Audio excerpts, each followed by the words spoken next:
Good evening. My name is Patrick Moyland. I do guided tours around Kilkenny. My Walk the Medieval Mile with Pat. But I usually do it during the summer. But I've decided to do an autumn one for you today, just to give you a little background. Kilkenny is a Norman town, but it is a wealthy, wealthy town, because the river that runs through Kilkenny is the Nore, and it is navigable from 40 miles inland where we are to the sea.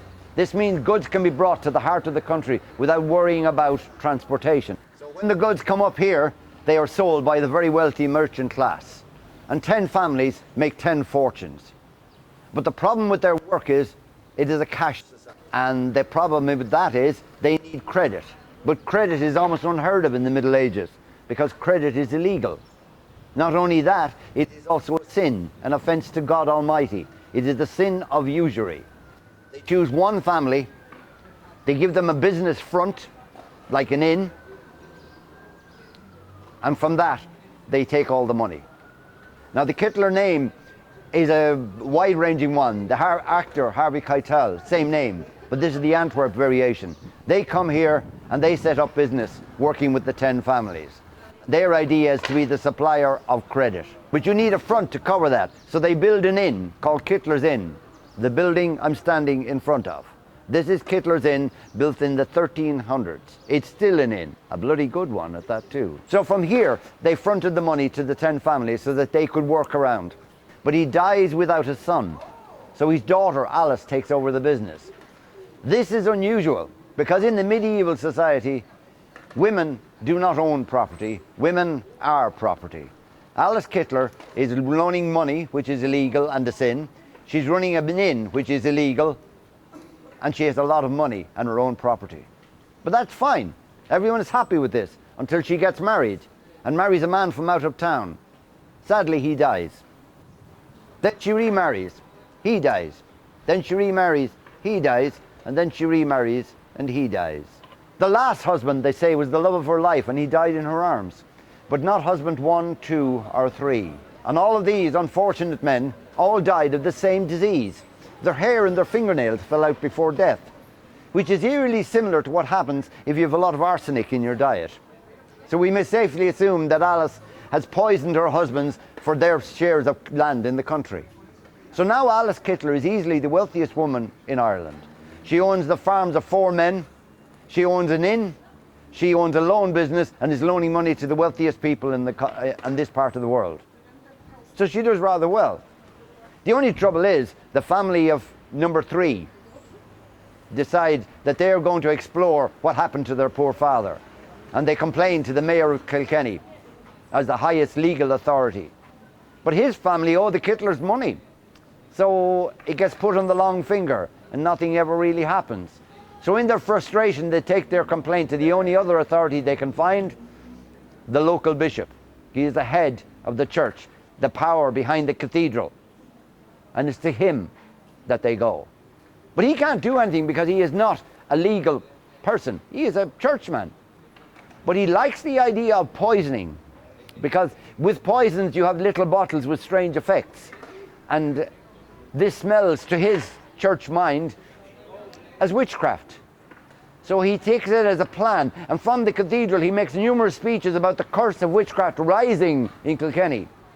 And then he name drops the locality. He says, from the Kittler family. All hell breaks loose. The merchants realize he's now going for them, to their money source. So they gather round. But he manages to catch Alice. He comes into the town, arrests her, and she is locked up. So to rub it in, he goes to visit the mayor to explain what he has done. And the minute he comes into the mayor has him arrested. Take the man with the pointy hat out and put him in the cell. And they lock him up, because they've done their homework. They know that to get this a quick result, he has a trial planned for a few days hence. Well, when the trial starts, he's still in jail. And the judge goes, who speaks against this woman? Anybody? Anybody? Nobody does. And she is released without trial. So she goes home.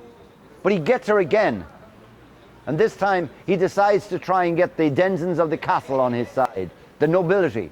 She is locked up in Kilkenny Castle, but that night, person or persons unknown break into Kilkenny Castle, and they knocked unconscious the 4 guards who held her prisoner. And when interviewed, they could remember no details, like faces, like names, or anything.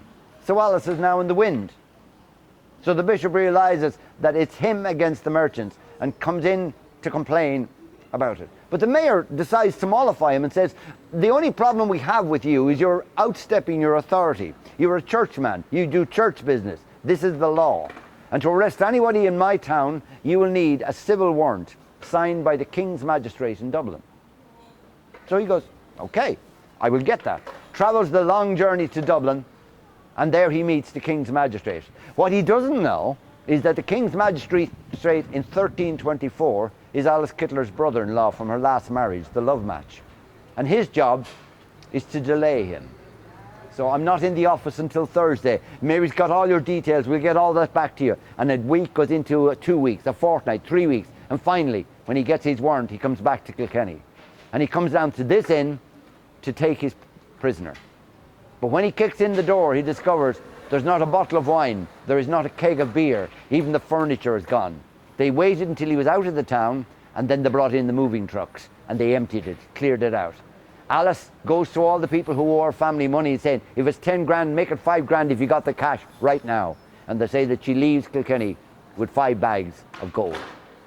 And she runs out of here. But when the bishop, in his frustration, kicks in the door and realizes he's been had, he finds one of her servants still residing within. So he takes her. Her name is Petronella. And she is dragged by the hair of the head out of here, up onto the high street, where she is brought in front of the mayor's office. And there she is tortured and killed. She is burnt at the stake. This is rather unusual because this is 1324. This is the first time an authority has ever burned a witch anywhere. And there is a legend around Kilkenny that says that when Alice left, she brought with her a small child called Basilia. But as near as we can tell, when Alice was leaving Kilkenny, she was in her late 50s. In the 1300s, 50-year-old women do not have small children. And one of the legends from local times is, they say that Basilia is the daughter of Petronella, the poor unfortunate servant. Was the bishop getting too close? Did the servant say, I can run interference, but you've got to take my kid out of here and bring her up as your own? We don't know. All we do know is the bishop who did this thing, his name, Bishop Richard Le Dread.